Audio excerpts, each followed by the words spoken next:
Baik, Assalamualaikum warahmatullahi wabarakatuh. Kita lanjutkan materi kuliah kita tentang pengolahan hijau limbah secara kimia. Ya, jadi di sini ada sebentar. Nah, sini ada diagram untuk proses pemecahan lignin ataupun oksidasi menggunakan agen oksidasi untuk pemecahan lignin. Ya, nanti ini akan kita bahas selanjutnya. Nah, pengolahan limbah dengan bahan kimia atau secara kimia ini tentunya menggunakan bahan-bahan kimia seperti larutan asam ataupun basa. Ya, jadi penggunaan perlakuan asam ini biasanya kita gunakan asam organik ataupun asam anorganik. Ya, yang mana dapat mengubah komposisi kimia bahan pakan, tetapi tidak signifikan memperbaiki penggunaan nutrisi.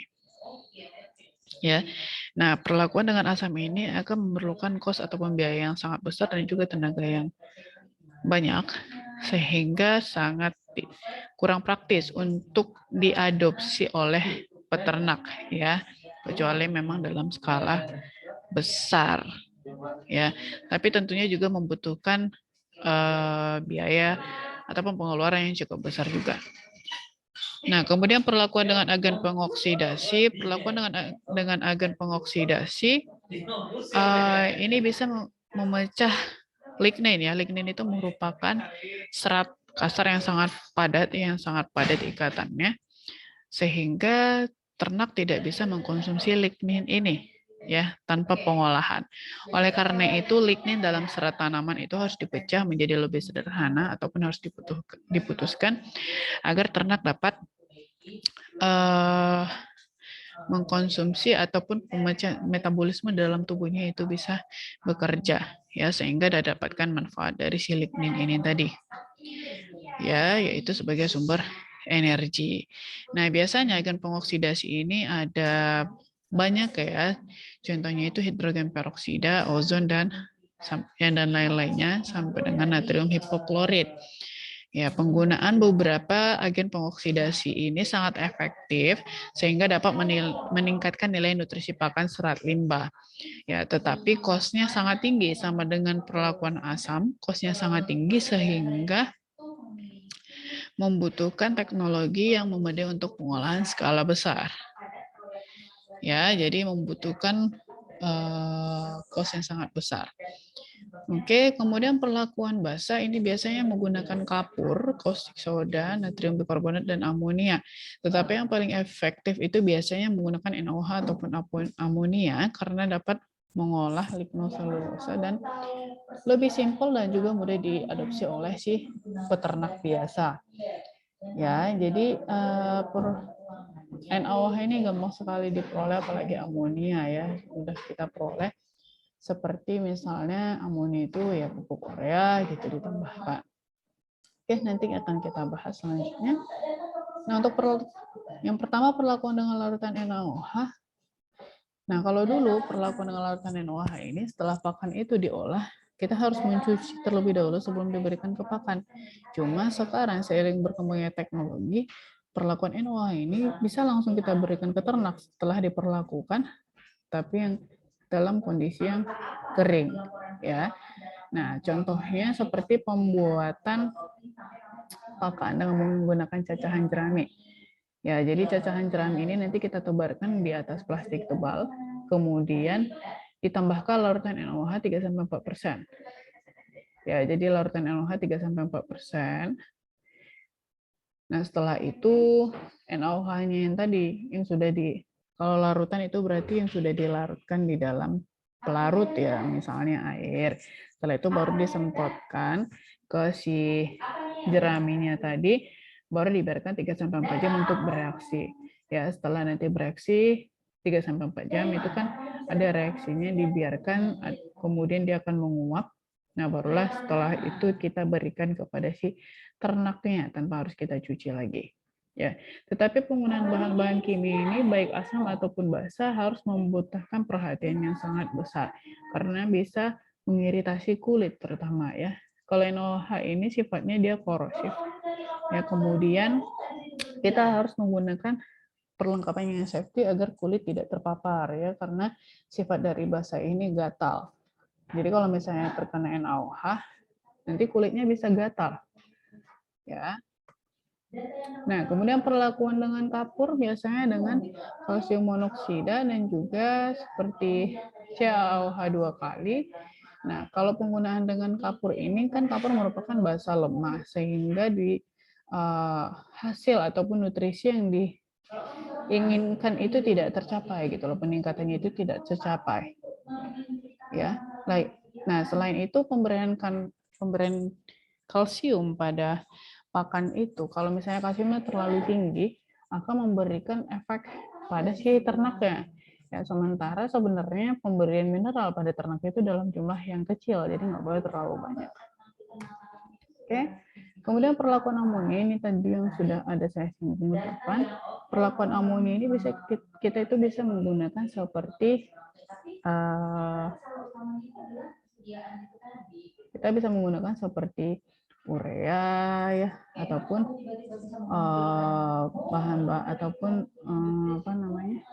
amonia ya, amonia lainnya dalam bentuk cair ataupun dalam bentuk gas. Nah, perlakuan amonia ini sudah ditemukan sejak tahun 1930-an di Jerman dan dosis optimumnya itu 1,5% atau 3,5% urea amonia terhidrolisis. Ya. Nah, untuk perlakuan dengan amonia cair ini berarti amonia cair adalah amonia dalam bentuk cair ya. Ya, dalam bentuk cair dan penggunaannya juga sama seperti perlakuan basa lainnya, ini harus membutuhkan perhatian ekstra dan tidak boleh ceroboh ya, karena dapat mengiritasi kulit. Selain itu, kalau amonia ini juga bisa mengganggu ataupun merusak mukosa ya, mukosa pada si pekerja yang mengolah pakan tersebut. Oke, selain amonia cair ada lagi gas amonia. Nah, kalau penggunaan gas amonia ini dia dalam bentuk gas. Nanti jerami kita susun dalam tabung, kemudian disusun 2-5 lapis, baru setelah itu kita injeksikan gas amonianya ke dalamnya. Ya, jadi kondisinya di dalam tabung, kemudian kita injeksikan gas amonianya, dibiarkan 3-5 minggu, 3 minggu pada kondisi panas, cuaca panas, 4-5 minggu pada cuaca dingin. Ya, setelah waktunya sudah selesai, barulah kita buka dulu, baru diangin-anginkan. Setelah diangin-anginkan, tidak terlalu menyengat lagi aromanya, baru kita berikan kepada si ternak. Ya. Selanjutnya ada amoniasi urea. Ini adalah cara yang paling terbaik untuk mengolah limbah lignoselulosa karena sangat mudah ditemukan oleh peternak. Ya, jadi urea itu sangat mudah ditemukan oleh peternak. Di penjual-penjual pupuk itu pasti ada urea. Ya, nah caranya cacahan jerami nanti ditimbang dan ditebarkan di atas plastik. Ya, nanti disusun 40-50 cm. Setelah itu ditambahkanlah pupuk urea yang sudah dilarutkan dalam 40 liter air. Jadi dalam 40 liter air ada 3% ureanya, 3% ureanya dalam 40 liter air. Nah, persen ureanya ini nanti dari berat jeraminya ya. Di sini 100 kg jerami. Berarti ureanya itu 3% dari 100 kg. Ya, jadi 3 kilo lah yang dibutuhkan pupuk ureanya untuk 100 kg jerami. Oke, setelah itu barulah larutannya disiramkan ke atas jerami-jerami tadi. Kemudian kita tutup dengan plastik rapat-rapat, baru dibiarkan selama 3-4 minggu, hampir sama seperti penggunaan gas amonia tadi. Ya, tumpukan jerami dibuka dari satu sisi. Ambil jumlah yang diperlukan, angin-anginkan 1 malam sebelum diberikan pada ternak. Ya, jadi kita bukanya nggak sekali buka dari atas gitu loh, nggak dibuka semuanya, tapi kita buka dari satu sisi aja.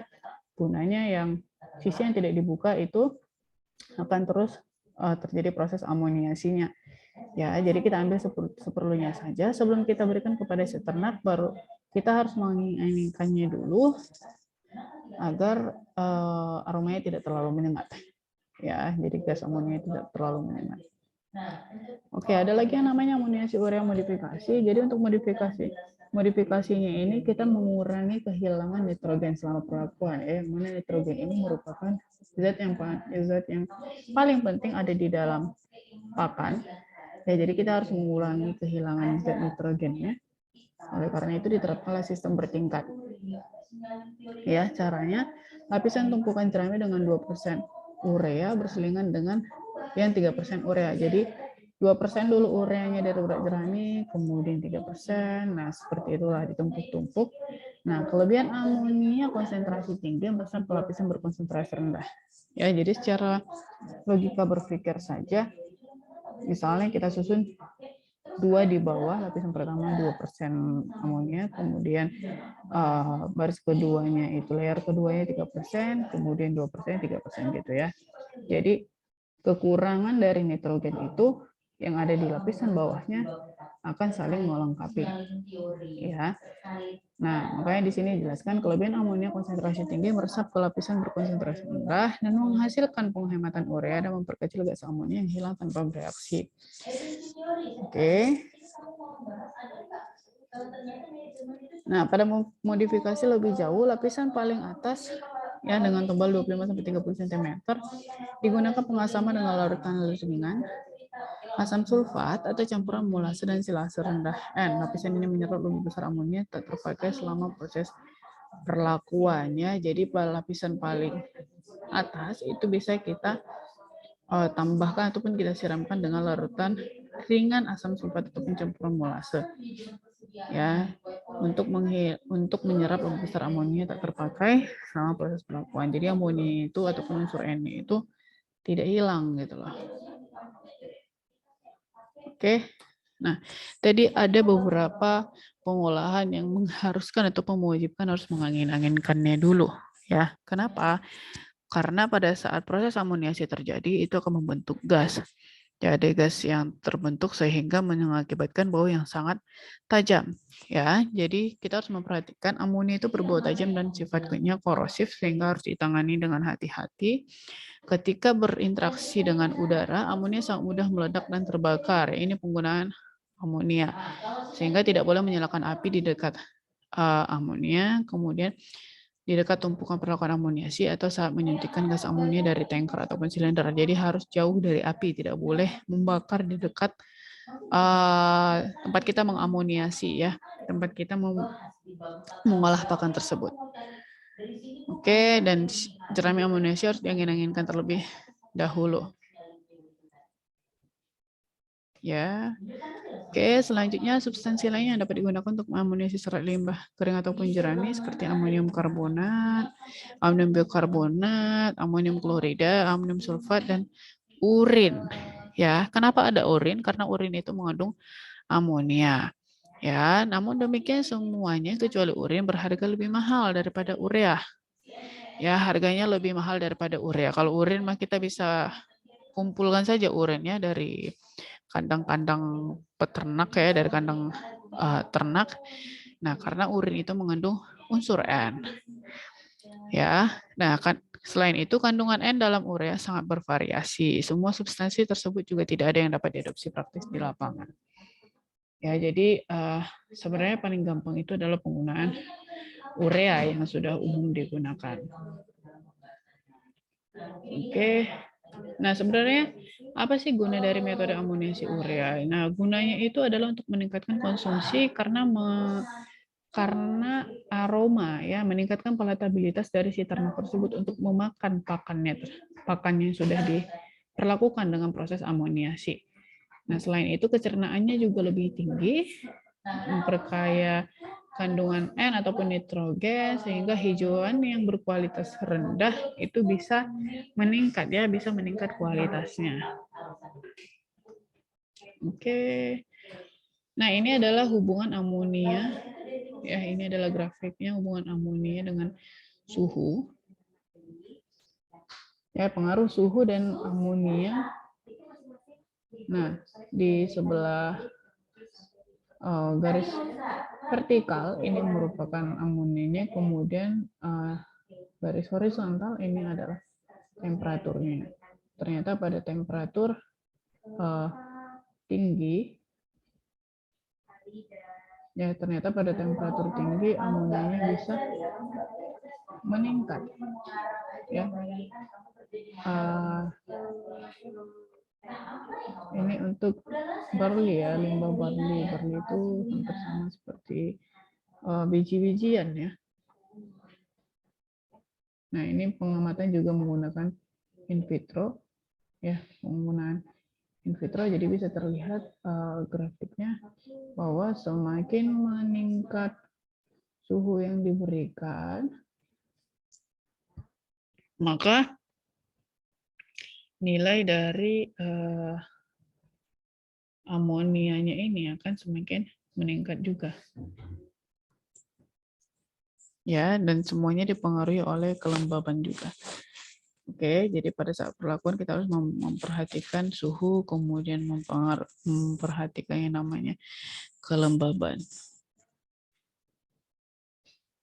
Oke, ini pengaruh suhu terhadap waktu perlakuan.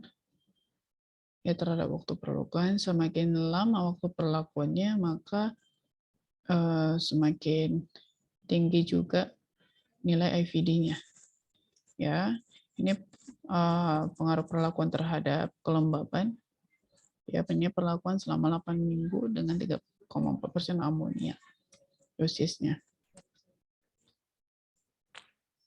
Oke, ini penelitian contoh dari aplikasi amonia ya, diaplikasikan, ini contohnya di Tunisia dan di Mesir. Teknik telah mengembangkan teknik untuk pengolahan limbah ya dengan anhidrous amonia sejak 15 tahun terakhir. Ya, sejak 15 tahun lalu. Jadi ini adalah hasilnya.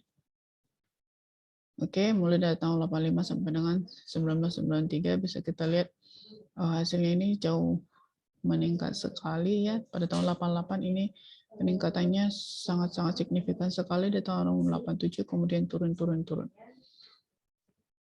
Oke. Nah, untuk di Mesir juga sama. Nah, ini adalah contoh pemanenan limbah ya. Pemanenan limbah pada saat musim kering di Mauritania. Oke, ini untuk perlakuan limbah. Ya, perlakuan limbah dengan amonia menggunakan mobil tank dengan kapasitas 500 kg. Ini contohnya di Tunisia.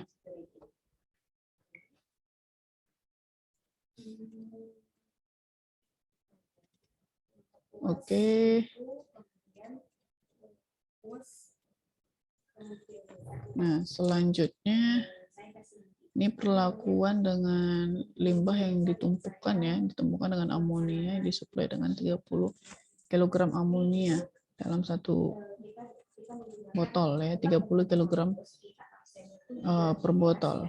Ya, ini di Tunisia, inilah contohnya ya. Kalau ini ditumpuk-tumpukan, ya ini perlakuan amonia sih semuanya.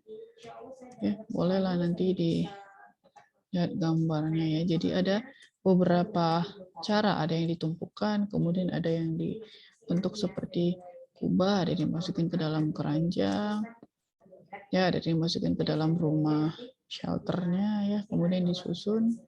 Ini di Kamboja. Nah, kalau yang ini dimasukin ke dalam plastik baru disiram. Ya, ini dia yang ditumpukan juga. Ini ditumpukan ya, ceramnya ditumpukan dengan menjuntai-juntai. Ini juga ditumpukan ini seperti Madagaskar. Nah, ini dia di perlakuan untuk penyiraman ya. Penyiraman larutan urea ya di atas tumpukan ya, tumpukan bantalan ini dihamparkan ya. Nah, kalau ini dia kalau misalnya teman-teman pernah lihat penggulangan rumput ya, ini seperti inilah dia metodenya. Jadi nanti ditambahkan ureanya sebelum digulungkan. Oke, ini contoh dari warna dari limbah padi setelah diperlakukan warnanya cerah. Kemudian ini warna untuk limbah padi yang bagus di Kambodia yang gambarannya, kemudian Madagaskar ini lebih hitam ya. Oke, mungkin cukup sekian kuliah materi kita hari ini. Terima kasih. Assalamualaikum warahmatullahi wabarakatuh. Jika ada pertanyaan boleh bertanya pada grup kelas ataupun pada kolom chat. Terima kasih.